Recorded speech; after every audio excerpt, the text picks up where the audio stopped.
welcome back to News Junkies. I'm Bill DeFoi. Joining me, the ever lovely, our travel guide to the unknown, our official travel guide, Michelle Hubbard. Michelle, good to have you with us. Thank you, Bill. Good to be here. Well, I would suspect our topic du jour will be Halloween, and what tips that off is the hat that you're wearing. Yeah, feeling like being a witch for Halloween.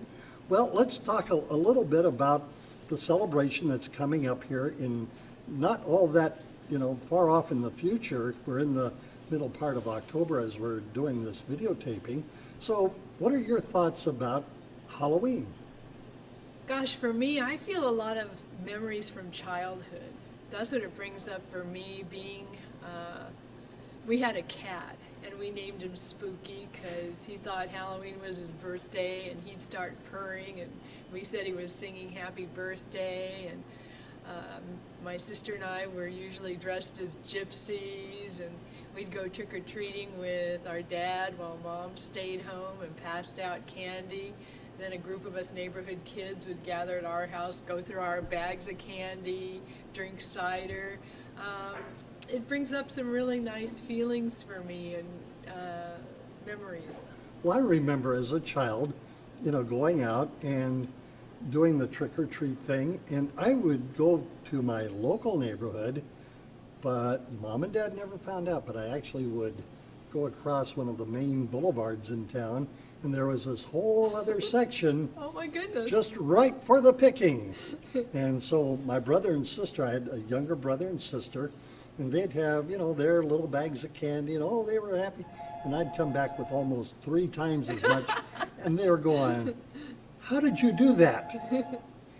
But in the end, Mom would say, "Okay, Bill, Pete, Carol, let's go ahead and we're going to combine all the candy into one bowl." And that's what we did, and then we shared with anybody. But year after year, I'd have a little bit more than everybody else when I went out, without the supervision of a parent. And no one figured out that you were going Nobody beyond figured the out scope. beyond just the original neighborhood, which was probably about 4 or 5 blocks. I would go across the street, and there was this whole other neighborhood over there. And I wouldn't go too far deep because there was some area that I was familiar with, but I wasn't comfortable going that far deep into that neighborhood. I'd just do the surface streets that were closest to the boulevard, come back across, and I'd be home like everybody else. Yeah. I find that for me the focus is still children. I'm not so excited about, I like putting on a hat and that, but I like passing out the candy to kids. And it seems like there aren't that many of them anymore. In my area, maybe I'll get 10 groups of little kids, and then after 8, they're usually older kids who've been at a mall that's nearby. And it seems like that's mostly where people go, or kids go, to trick-or-treat now, is in a mall or some sort of a more, where for sure is a safe place to get candy from. Well, I know there for a while, and I suspect that the concern and the level of concern is probably as great, if not a little greater, that people were coming back with tainted candy. And that meaning, razor blades or some other foreign object was inserted into the candy, or perhaps the candy was unwrapped and there might have been exposure to an element or two that was not healthy for being eaten. Yeah.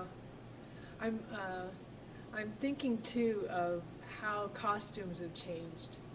Well, costumes now, that's a great point because, it used to be you'd dress up as a hobo, or you would dress up as a ghost or a pirate, arg, that kind of thing, where you had some imagination. But now it's all about cartoon characters or superheroes and this kind of thing. Oh my gosh, yeah, and it can even be something that isn't scary. I'll see, to me, rather young-looking still women, maybe in their early teens, pretty provocatively displaying a side that when I was younger we kept hidden under our Cinderella costume, It's sexy, some of them are very pretty. Like Supergirl or Wonder Woman. They're pretty hot looking. I tell you what, growing up, Wonder Woman did it for me. I mean, I got to tell you, Linda Carter was just one of those individuals that when she was in that Wonder Woman costume, the jaw was dropping, I got to admit.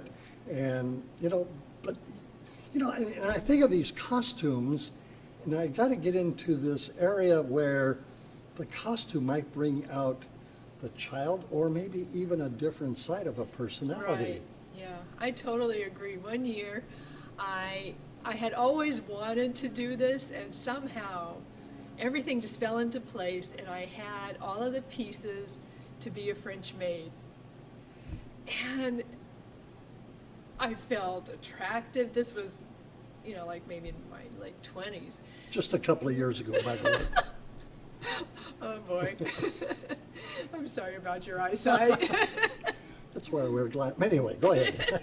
Yeah, and I felt attractive, and I felt alive, and I felt so happy, and just being able to be in this costume that has all of these, sexy connotations to it, and that I've been wanting to be able to put together and wear for so long, and to be able to be invited to a party, which it turned out I was that year.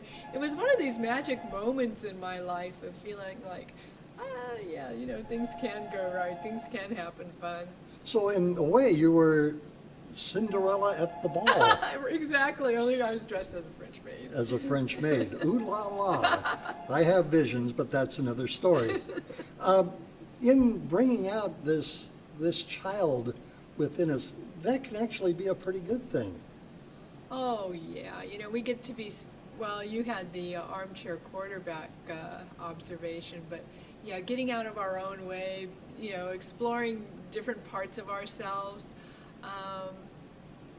Maybe even going all the way to the dark side on Halloween, so that way we don't have to take it out on other people when it's not Halloween.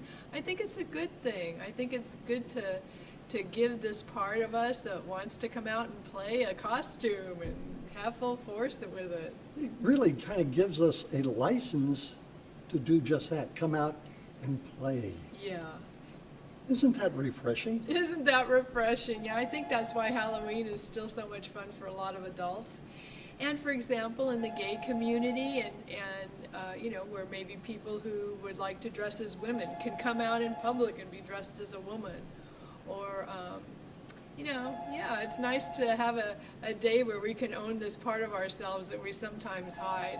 Yeah, and again, it's all about the playtime and letting your hair down and just having that personality come up, because a lot of people would, in some circumstances and in some circles, would view you as somebody that is very quiet and off to the corner kind of thing, but Halloween gives you that excuse to come out and say, this is really who I am underneath. Peel back the layer. Peel back the layer. I have this thought, I don't know if I will be brave enough, but what I would like to do one time on one of my segments is come as the way I look most of the time. When I hang out, hair is not blow-dyed, makeup is not on. You're wearing makeup? I couldn't tell. But then again, what can you do with perfection, right? Oh, jeez.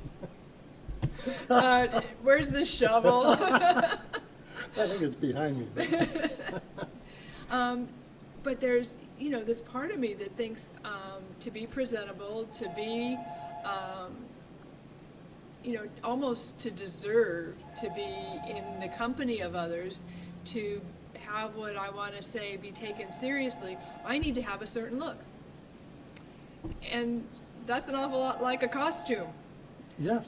If not a suit of armor. And so I have the thought of being brave enough to show up without my Michelle Travel Guide in the Unknown on News Junkies costume. Well, it's something to be said of that, because I know that in the professional world, especially if I was doing television, more so than radio, because radio, they can't really see you. I mean, Mom always said I had the perfect face for radio. But that being said, if you are in a professional office environment, there are some expectations. You don't come in with open-toed sandals and no socks on. I mean, you had to wear something, that was appropriate for that particular office setting, whether it be business casual or if it were more formal as an executive, maybe a suit and tie and that kind of thing. I think it's really neat that there are companies like Google and even throughout a lot of professions on a Friday, for example, having a just come as you are sort of a day. Dress casual. Sometimes it's a bring your pet.